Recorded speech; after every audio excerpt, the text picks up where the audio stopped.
Ant Dağları uçak kazası, havacılık tarihinde özel yeri olan bir uçak kazasıdır. 13 Ekim 1972 tarihinde 45 kişiyi taşıyan bir uçak Ant Dağları'na çarpıp düşer. Kazada hayatta kalan 16 kişi 2 aydan uzun bir süre sonra ancak 23 Aralık 1972 günü kurtarılabilmiştir. 12 Ekim 1972'de Uruguay'ın Old Christian isimli rugby takımı Ant Dağları üzerinden geçen bir uçuşla Şili'nin Santiago şehrine yapacakları karşılaşma için yola çıkmıştı.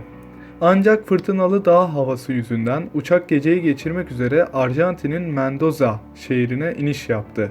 13 Ekim öğleden sonra yolculuğa devam etmek üzere havalanan uçak Şili ile Arjantin sınırı yakınlarında bir zirveye çarparak sağ kanadını kaybetti.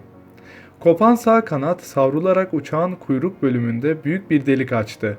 Uçak ikinci bir zirveye daha çarparak sol kanadını da kaybetti ve çakıldı.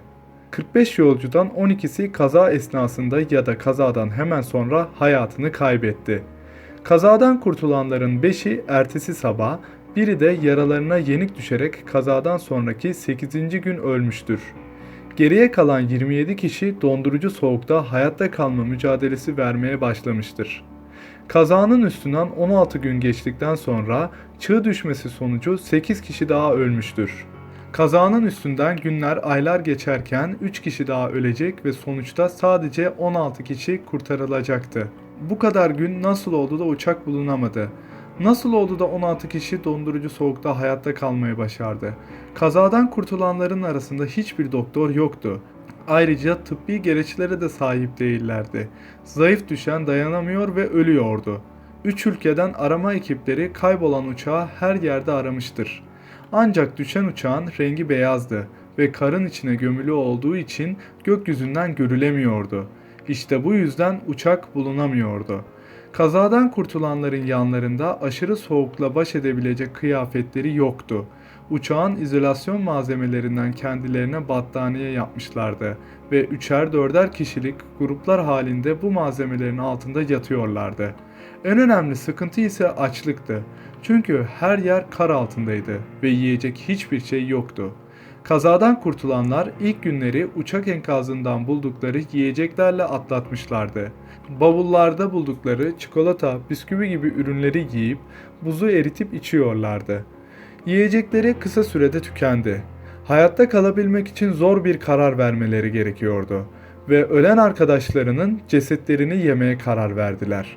Ölenlerin çoğu hem sınıf arkadaşları hem de yakın dostlarıydı. Bazıları başlarda çekingen davrandıysa da hayatta kalmanın başka bir yolu olmadığını anlayarak birkaç gün içinde fikirlerini değiştirdi.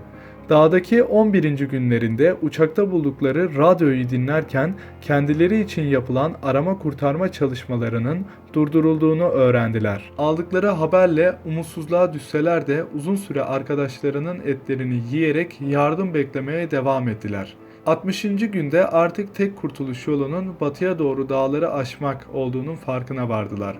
61. gün yola çıkmanın doğru olacağına kanaat getiren iki kişi yola çıktı ve birkaç günlük yürüyüşün sonunda karsız zemine ulaştı.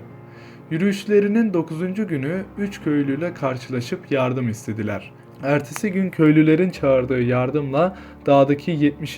günlerinde bu iki kişi kurtarıldı. Diğer kazazedeler kurtarılma haberini uçaktaki radyodan duydular. Kurtarma ekiplerinin yetersiz olması nedeniyle kalanların 6'sı 71. günde kurtarıldı. Geriye kalan 8 kişi ise 72. günde helikopterle kurtarıldı. Kurtarılanlar Santiago'daki hastanelere götürüldü ve tedavi gördü. Sağ kurtulanların olduğu haberiyle kaza yeri gazeteci akınına uğradı. Kaza yerinde çekilen dehşet verici fotoğraflar basına sızdırıldı. Ölen kişilerin aileleri kurtarılanlara olan desteklerini kamuoyuna açıkladı. Ama buna rağmen basın olayın sadece beslenme şekline odaklanıp bir yamyamlık vakası olarak tarihe geçmesini sağladı. Yeni videolarımı yakından takip edebilmek için kanalıma abone olabilir, videolarımı beğenerek ve yorum yaparak görüş ve düşüncelerinizi bildirebilir, kanalıma destek olabilirsiniz. Vaktinizi ayırıp videomu izlediğiniz için teşekkür eder, bir sonraki videoda tekrardan görüşmek üzere, hoşça kalın.